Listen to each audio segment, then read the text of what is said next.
भेद केले होते? कोणते? पाठीमाग सांगा.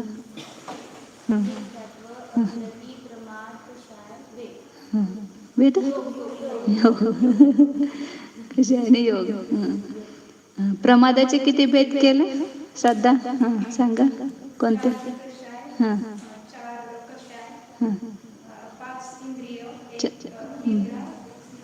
पहिल्यांदा काय म्हटलं? 4. तेच की बरोबर आहे की. 4 काय म्हटलं? नाव काय म्हटलं? विकथा. कोणत्या 4 विकथा आहेत? तुम्ही सांगा. तुम्ही सांगा. श्रद्धा सांगा.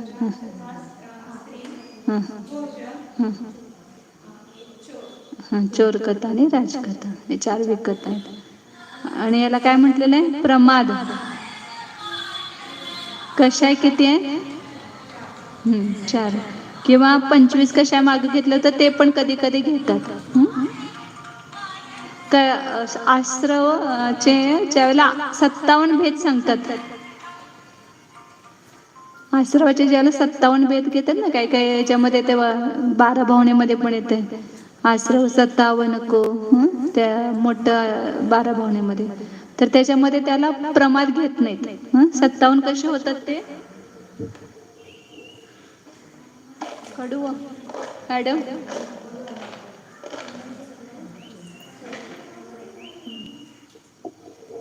मिथ्यात्व 5, कशाय 25,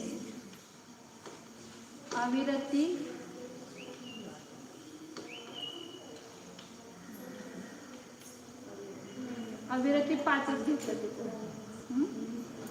30 आणि नाही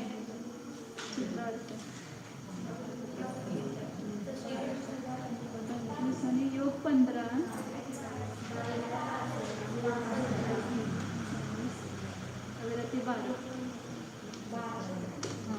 अविरती 12, 25 कशाय आणि योग 15 हे 40 झाले. 52 अविरती 12 52 झाले आणि 5 57. ज्याला 57 भेद घेतात ना असे मोजतात ते 57.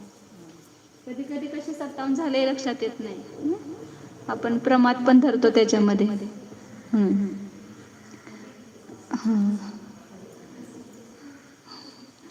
आता दुसऱ्या प्रकाराने आश्रवाचे भेद सांगतात पुढं. योगाचे योगाचे राहिले भेद. योगाचे किती भेद सांगितले? कोणते? थांबा एकानंच सांगा. दिव्या भाभी.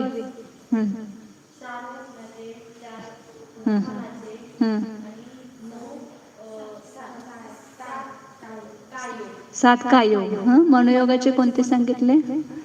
कोण सांगताय? तुम्ही डॉक्टरबाई सांगतात आज. सांगा. अनुभय. मनोयोगाचे आणि वचनयोगाचे तेच सांगितले. आणि काय योगाचे 7 कोणते सांगितले? पुढे कोण सांगते? हे तुमचं नाव काय? अर्चना ना? नाही, सारिका. सारिका. सारिका सांगा.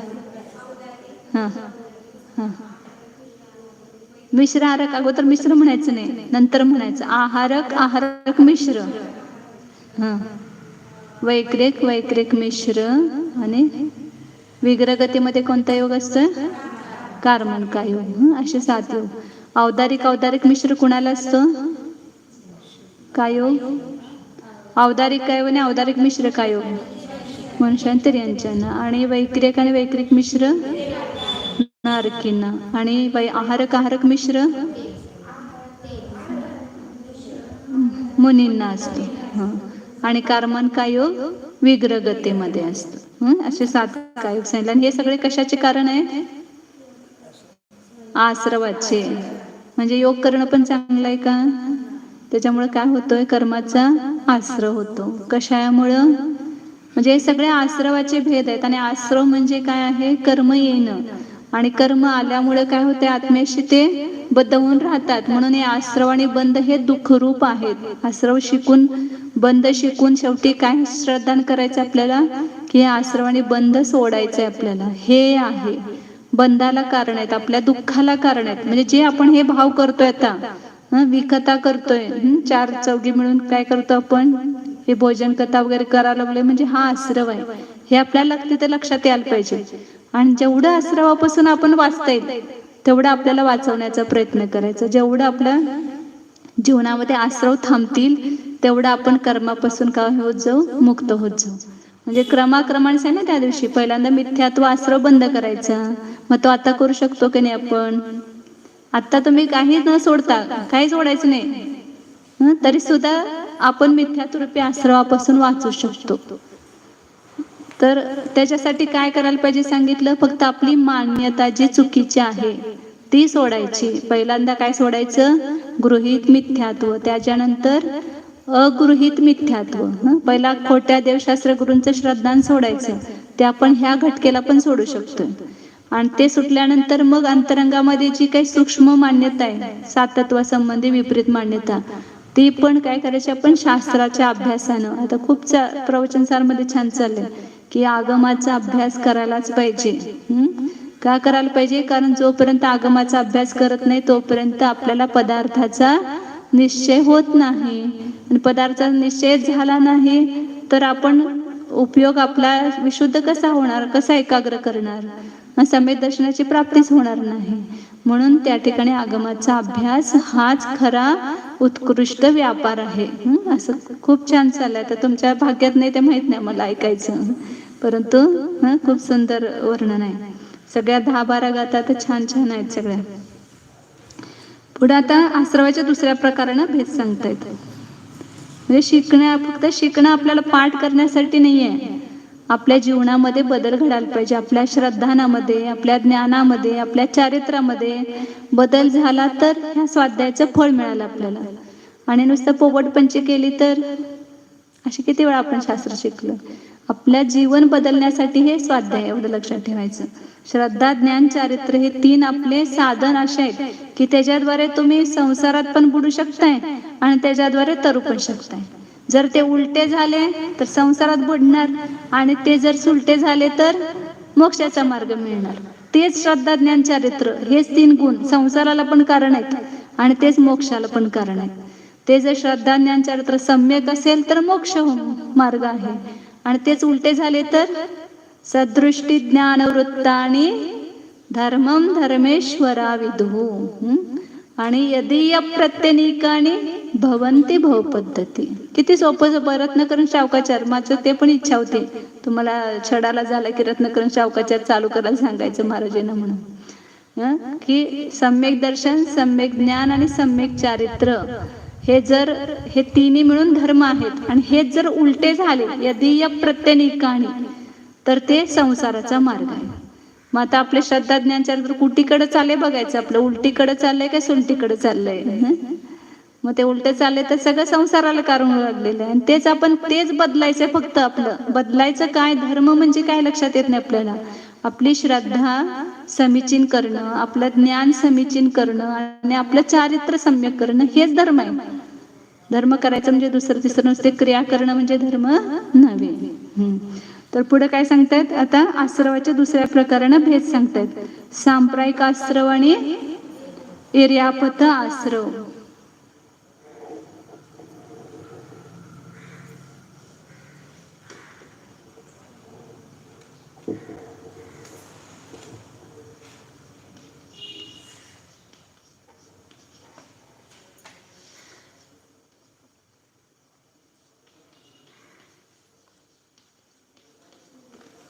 सांप्रदायिक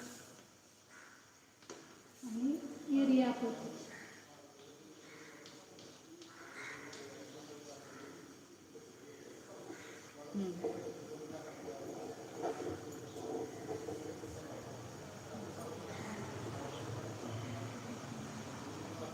याच्यामध्ये संप्रदाय शब्द आहे. संप्रदाय शब्दाचा अर्थ होतोय संसार. संसारासंबंधीचा जो आश्रव त्याला म्हणायचं सांप्रदायिक आश्रव.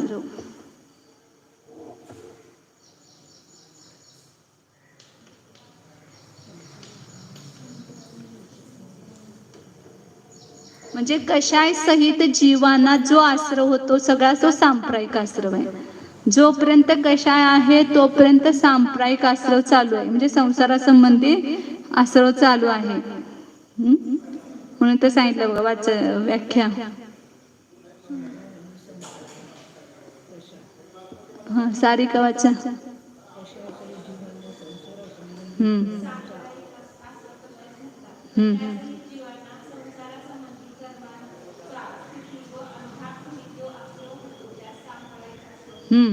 10व्या गुणस्थानापर्यंतच कषाय आहेत. कुठपर्यंत कषाय? परंतु ते कमी कमी होत गेलेत पुढं. पहिल्या मध्ये चारही सगळे कषाय आहेत. पुढं दुसऱ्या चौथ्या गुणस्थानापासून अनंतानुबंधी कषायांचा अभाव झाला. पुढे 5व्या मध्ये कोणत्या कषायाचा अभाव झाला? कोणत्या कषायांचा अभाव झाला 5व्या मध्ये? देशाभिरती झाली, परंतु कषाय कोणता नष्ट झाला? अप्रत्याख्यानावरून कषायाचा नाश झाला. आणि 5व्या गुणस्थान 6व्या गुणस्थानात गेल्यानंतर प्रत्याख्यानावरून कषायाचा पण अभाव झाला. संज्वलन कषाय आहेत. मग संज्वलन कषायाच्या मध्ये पण पहिला 6व्या गुणस्थानात तीव्र आहेत. मग 7व्या गुणस्थानापासून मंद मंद मंद होत जाणार. कुठपर्यंत जाणार ते? 10व्या गुणस्थानापर्यंत. म्हणजे 9व्या पर्यंत सगळे हे चारी कषाय आहेत आणि 10व्या मध्ये फक्त सूक्ष्म लोभ असतो थोडासा. परंतु आहे कषायाचा अंश. तो फक्त कशाचा उदयच नाहीये. कषायाच्या उदयाबरोबर त्या जीवाचे पण आंशिक रूपाने ते अंतरंगामध्ये होतात, परंतु ते लक्षात येत नाही, दुसऱ्यांना व्यक्त नाही येत. अत्यंत सूक्ष्म लोभ सांगितलं 10व्या मध्ये. तर जोपर्यंत कषाय आहे तोपर्यंत कोणता आश्रम म्हणायचा? सांप्रदायिक. तोपर्यंत स्थितीबंध आणि अनुभाग बंद चालू आहे. पर आपण बघितलं की नाही जगण्य स्थितीबंध कुठं होतो? सांगितलं होतं तुम्हाला. जगण्य स्थितीबंध ज्ञानावरण, दर्शनावरण, अंतराय आणि वेदनीय. वेदनीय आपलं अंतर्मूर्त आयुचा. 5 कर्मांचा अंतर्मूर्त तुम्ही सांगा. 4 घाती कर्म आणि 1 आयु कर्म. यांचा जगण्य स्थितीबंध किती आहे? अंतर्मूर्त. तो कशामुळे होतो? या कषायामुळे. तिथं असणारा जो थोडासा कषाय आहे त्याच्या निमित्तानं पण त्या ठिकाणी काय होत आहे? स्थिती बंद होत आहे. अंतर्मूर्त तर काय होणार? स्थिती बांधली ना. तर ते कषाय नसतं तर बांधली असती का? असते. म्हणजे तिथं आहे की नाही जीवाचा कषाय? अबुद्धीपूर्वक कषाय म्हटलेला आहे त्याला. आणि 10व्या गुणस्थानामध्ये तर अत्यंत अनुभव त्याचा कृश झालेला आहे ना, अत्यंत सूक्ष्म झालेला आहे. परंतु तिथपर्यंत सुद्धा काय म्हटणार? तिथं कषाय सहितच आहे आणि तो स्थिती अनुभाग बंद सहित आहे. म्हणून त्याला कोणता आश्रम म्हटलं? सांप्रदायिक आश्रम. संसारासंबंधी म्हणजे स्थिती बांधली ना त्याने, म्हणून संसारासंबंधी म्हटलं. आणि अनुभाग पण बांधतो तिथं. हा. आणि दुसरा आश्रम कोणता सांगितला? इर्यापथ आश्रम. मग 10व्या गुणस्थानापर्यंत सगळ्या जीवांचं सांप्रदायिकच आहे म्हटल्यानंतर 11व्या गुणस्थानापासून जो आश्रय होतो तिथं पण कशाच्या कोणत्या निमित्तानं आश्रय होत आहे? 11व्या गुणस्थानापासून कोणतं कारण आहे तिथं आश्रवाचं? आश्रवाचे किती कारण सांगितले आता? नाजूक किती कारण झाले? 5 सांगितले ना. कोणते? मिथ्यात्व, अविरती, कषाय, योग आणि प्रमाद आणि योग.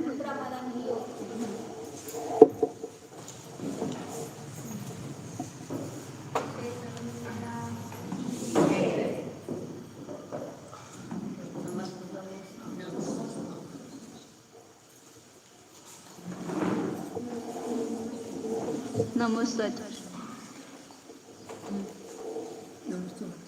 तर काय झालं? थोडं 1 तास 15 मिनिट सांप्रदायिक काय सांगत होते? ते 5 सांगितले. त्यातलं आता मिथ्यात्व आहे का तिथं? नाही. अविरती कुठल्या गुणस्थानापर्यंत आहे? 5व्या पर्यंत. म्हणजे आंशिक अविरती 5व्या मध्ये आणि अविरती पूर्ण 4थ्या मध्ये आहे. पुढं 5व्या पासून पुढं कोणतं राहिलेलं आहे? प्रमाद आहे 6व्या पर्यंत. मग त्याच्यानंतर कोणतं राहिलं? कषाय आणि योग 2 आहेत. मग कषाय कुठेपर्यंत आहे? 10व्या पर्यंत. मग आता काय राहिलं? 1 योगच राहिला ना. मग ते योग कुठेपर्यंत आहे? 13व्या पर्यंत आहे. मग 13व्या पर्यंत आश्रय होणार की नाही होणार? कारण एक पण कारण आश्रय सुद्धा होणारच ना. म्हणून योग 11-13व्या पर्यंत आहे, म्हणून 11व्या गुणस्थानापासून ते 13व्या गुणस्थानापर्यंत आश्रव तर होतोय, परंतु कोणता होतोय? कशाही नाही. त्यामुळे इर्यापत आश्रव. इर्यापत आश्रव म्हणजे त्याला उदाहरण दिलंय की भिंत आहे आणि शुष्क झालेली आहे आणि त्याच्यावर तुम्ही धूळ उडवली किंवा सिमेंट मारलं समजा, ते चिकटून बसते का? त्याला नाही चिकटून बसत. वाळलेल्या भिंतीवर आपण धूळ उडवली किंवा सिमेंट उडवलं तर ती चिकटून बसत नाही, कारण का त्याला ओलावा नाही काही सुद्धा. तसं इथं 11व्या गुणस्थानामध्ये योगाच्या निमित्ताने येते धूळ, कर्मरूपी बोली, म्हणजे एक पूर्ण समय प्रबद्ध येतोय, परंतु तिथं कशाय नसल्यामुळे ते थांबत नाहीत, लगेच गळून पडतात. म्हणजे त्याच लगेच दुसऱ्या समयात त्याचा उदयच येतोय. पहिल्या समयात आश्रव होतं की दुसऱ्या समयात ते निघून जातात. म्हणून त्याला काय म्हटलेलं आहे? इर्या म्हणजे गमन करणं, हाच त्याचा मार्ग आहे. जे कर्म आले, इर्या म्हणजे गमनार्थ होतं, तर ते निघून जाणं हाच त्याचा काय झाला? मार्ग झाला. म्हणजे ते आत्म्याजवळ थांबतच नाही, म्हणजे आत्म्याशी बद्ध होत नाही थोडक्यात. म्हणजे त्यांचं स्थिती अनुभाग बंद होत नाही, फक्त प्रकृती आणि प्रदेश बंद. कोणता चालू आहे तिथं? प्रकृती प्रदेश बंद. 11व्या 12व्या 13व्या गुणस्थानात आश्रव होतो, परंतु कोणत्या प्रकृतीचा होतो? फक्त एक सातावेदनीय, एकच सातावेदनीय राहते. आता ते तुम्हाला अजून शिकवायचंय, बंध बंध विच्छुत्ती. त्याच्यामध्ये लक्षात येईल की 10व्या गुणस्थानापर्यंत 4 घाती कर्मांचा बंध आहे, परंतु त्याच्यानंतर फक्त एक योगाच्या निमित्तानं सातावेदनीयाचाच बंध होतो 13व्या गुणस्थानापर्यंत. म्हणून त्याला इर्यापत आश्रव म्हटलं. वाचा श्रद्धा पुढे. इर्यापत आश्रव.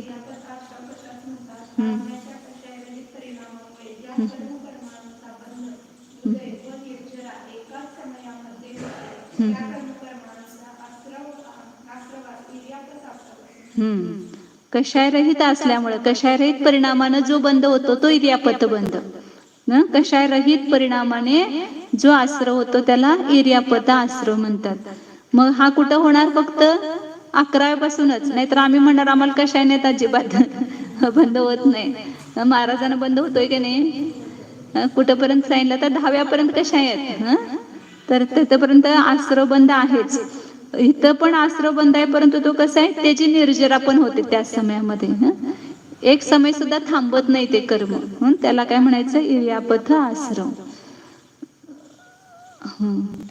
हे 2 आश्रव झाले. ह्या अपेक्षेने सांगितलं ते जे कषाय सहित जीवांचा आश्रव आहे आणि कषायरहित जीवांचा आश्रव. कषाय सहित आश्रव वेगळा सांगण्याचं कारण काय? की त्याच्याबरोबर स्थिती अनुभाग असतो आणि इर्यापत आश्रव बरोबर स्थिती अनुभाग बंद होत नाही. फक्त आश्रव होतोय, प्रकृती बंद होतोय, प्रदेश बंद होतोय, परंतु त्याची लगेच निर्जरा पण होते, थांबत नाही ते कर्म. आता पुढं म्हणजे त्या 7व्या, म्हणून 11व्या 12व्या 13व्या गुणस्थानामध्ये सातावेदनीय आणि असातावेदनीय दोनों का एक साथ उदय होत आहे. एक आता संसार अवस्थेमध्ये आपल्याला एकदा कधी साताचाच उदय असेल किंवा असाताचाच उदय असेल, दोन्हीपैकी एकाचाच उदय असतोय.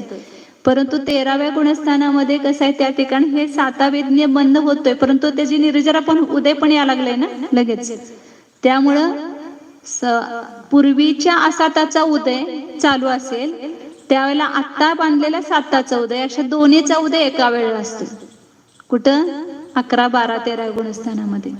आणि पूर्वीच्या पण साताचाच उदय असेल आणि आत्ताच्या पण साताचाच तो बांधलेला उदय आहे, तर त्याला फक्त एक साताचाच उदय असणार. म्हणजे ज्यावेळेला असाताचा उदय असेल 11, 12, 13 गुणस्थानामध्ये, त्याला 2चा एका वेळेला उदय असणार, साताचा पण आणि असाताचा पण. आणि ज्याला साताचा पूर्वीच्या बांधलेला साताचा उदय येईल त्यावेळेला एकच उदय असणार, साताचाच उदय असणार, असाताचा असणार नाही. असाता साता रूपान होऊन संक्रमित होऊन येते उदयाला.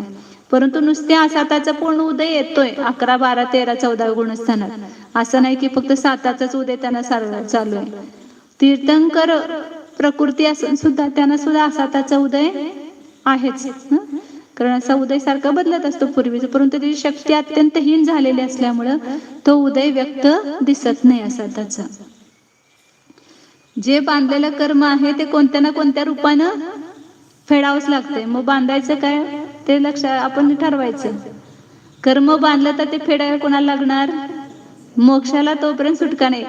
ते कर्म फिटल्याशिवाय ते कर्ज फेडावंच लागतंय आपल्याला. म्हणून आतापासून फेडत जायचं, निर्जरा करत जायची. आता खाली आता शेवटचा प्रश्न ह्याच्यातला आहे, आश्रमातला. वाचा पुढं. आयशा वाच. पुण्यकर्म व पापकर्माच्या आश्रवाच्या कारणांची विशेषता कोणती? शुभ योग पुण्यकर्माच्या आश्रवाचे कारण आहे व अशुभ योग पापकर्माच्या आश्रवाचे कारण आहे. खऱ्या देवशास्त्रींची भक्ती, दयाभाव इत्यादी शुभ परिणामाने प्रेरित योग तो शुभ योग व हिंसादी पाप परिणाम विषयानुराग इत्यादी प्रेरित योग अशुभ योग होय. शुभ योगाने पुण्यकर्माचा अनुभव विशेष पडतो आणि अशुभ योगाने पापकर्माचा अनुभव विशेष पडतो. तुमचं पुस्तक कुठलं वेगळं आहे काय? दुसरं आहे. हां बरं ठीक आहे. तर काय सांगितलं की पुण्य आणि पाप कर्माच्या आश्रवाची कारणामध्ये विशेषता सांगितले. कशामुळं पुण्यकर्माचा बंध होतो आणि कशामुळं पाप कर्माचा होतो. तर तत्वार सूत्रामध्ये सांगा, शुभ योगस्य शुभ पापस्य. म्हणजे शुभ योग पुण्यकर्माच्या आश्रवाचं कारण आहे आणि अशुभ योग पाप कर्माच्या आश्रवाचं कारण आहे. आता आपण पुण्य आणि पाप कर्म बघितले त्या दिवशी. किती आहेत पुण्यकर्म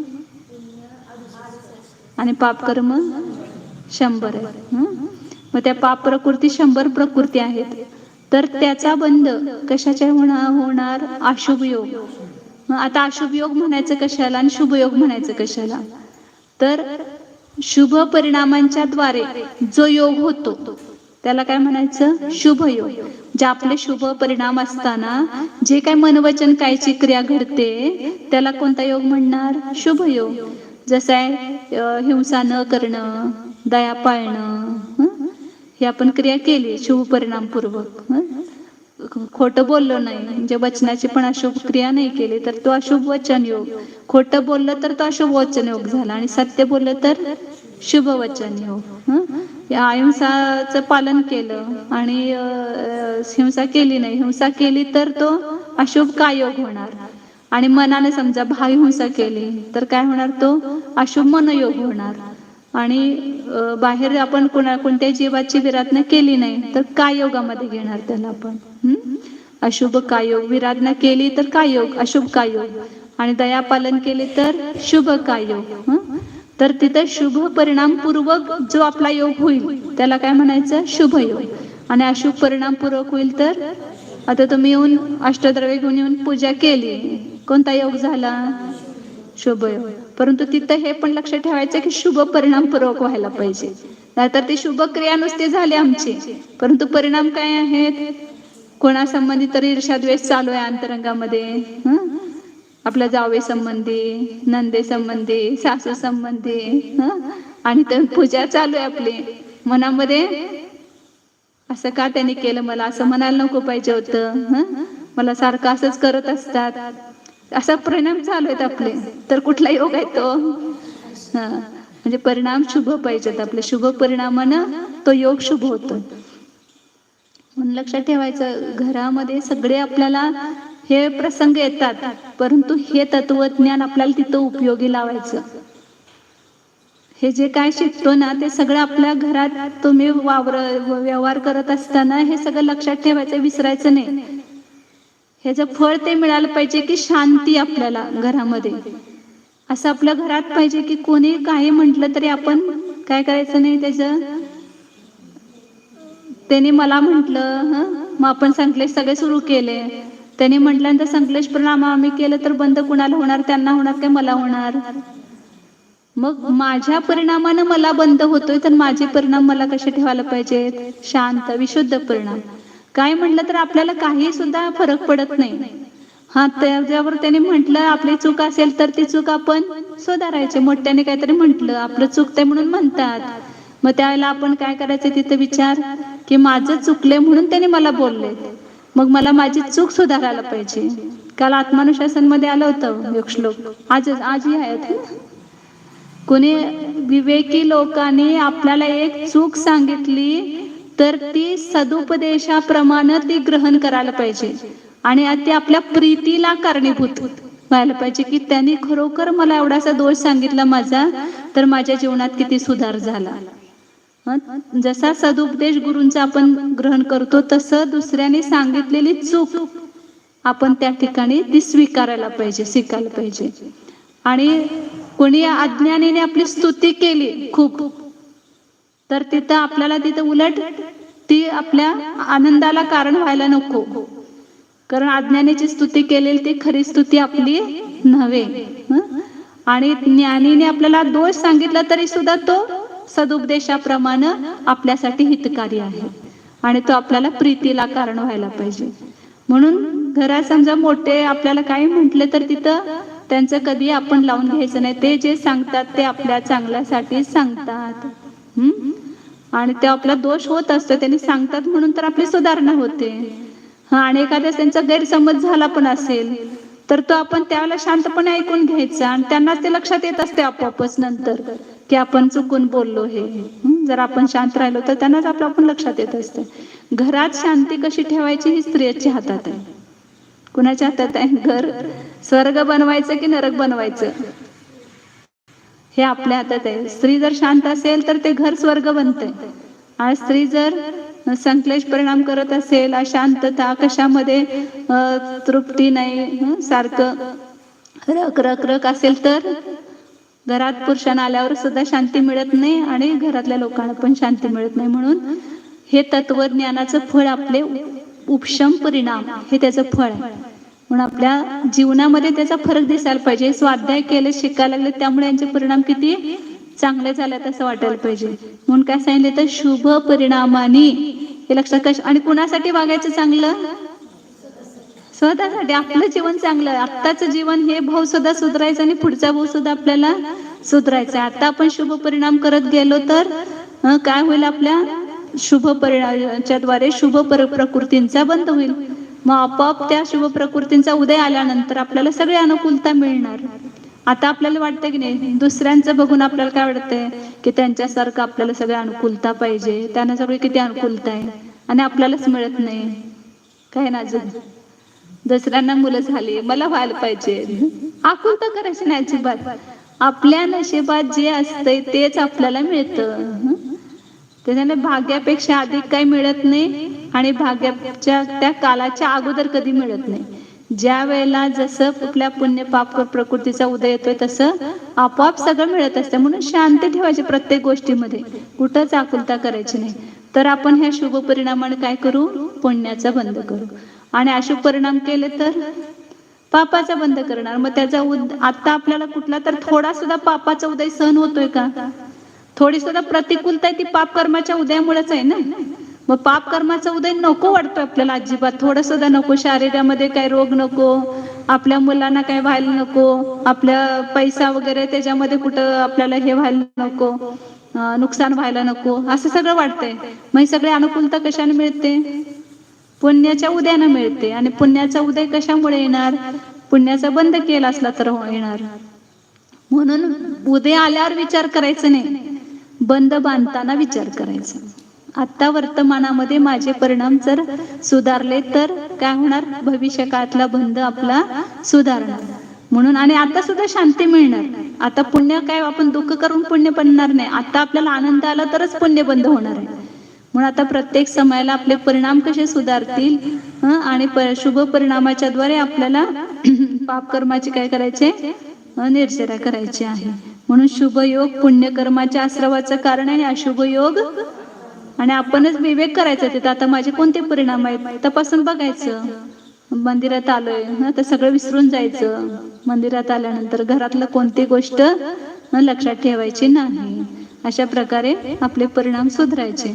देवशास्त्र गुरूंची भक्ती, दया, भाव हे सगळे शुभ योग आहेत आणि त्या शुभ परिणाम आहेत आणि त्याच्याद्वारे पुण्याचा बंध होतो. आणि सगळे विषय कशाय रूप परिणाम, पाच इंद्रियांच्या विषयामध्ये आसक्ती, कशाय रूप परिणाम, त्याच्या कशांची पूर्ती करणं. सगळ्यात दुःख कशाचा माहिती आपल्याला?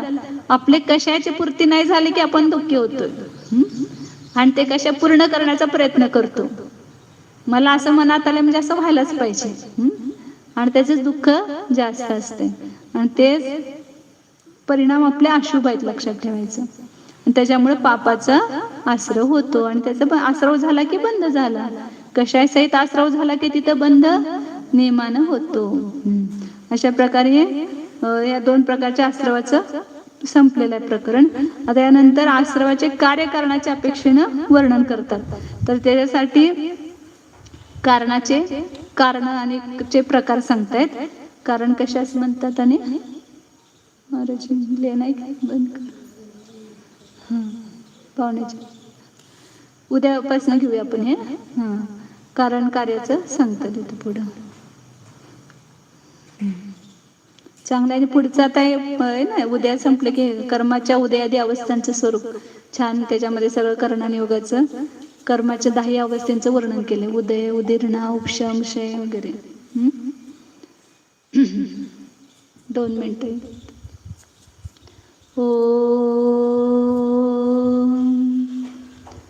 जाना हा मी उपयोग स्थिर करून स्वतःला जाणण्याचा प्रयत्न करा. हा मी शुद्ध जीव आहे. पहा स्वतःला, जीव रूपाने पहा. दुसऱ्या पदार्थांच्या संबंधाने स्वतःला पाहू नका. मी कोणाची तर आई आहे, मुलगी आहे, बहीण आहे असा विचार सोडून द्या. मी जीव आहे, कारण मी जाणत आहे. जीवाचे लक्षण उपयोग आहे, ज्ञानदर्शन आहे.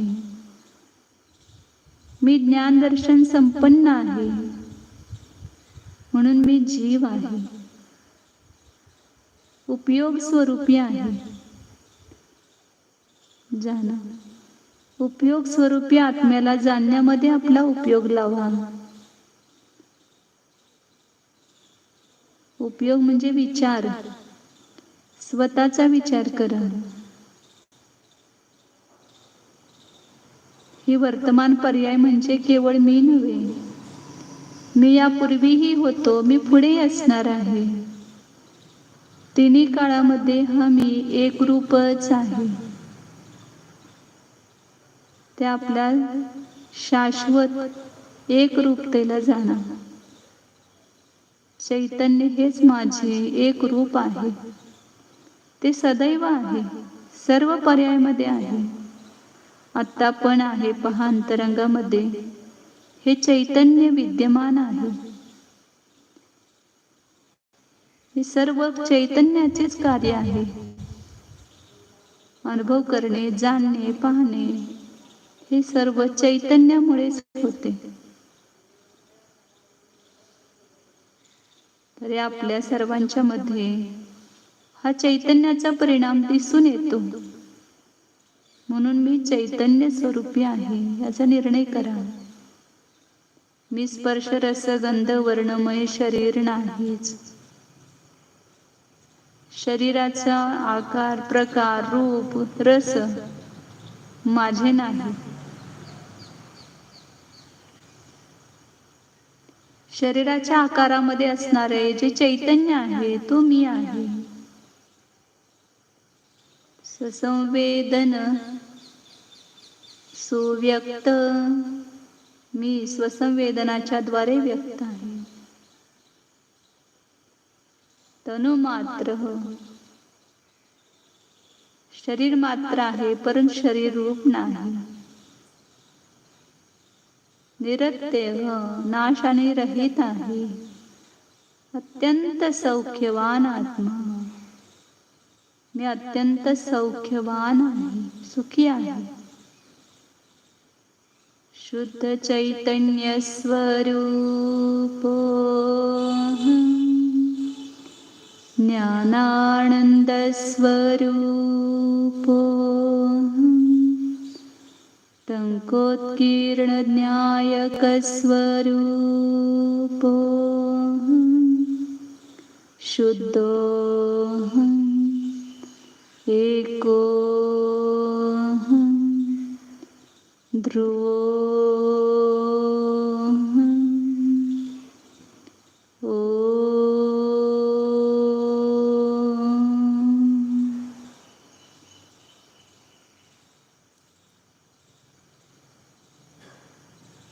विसर्जन. नमो अरिहंताय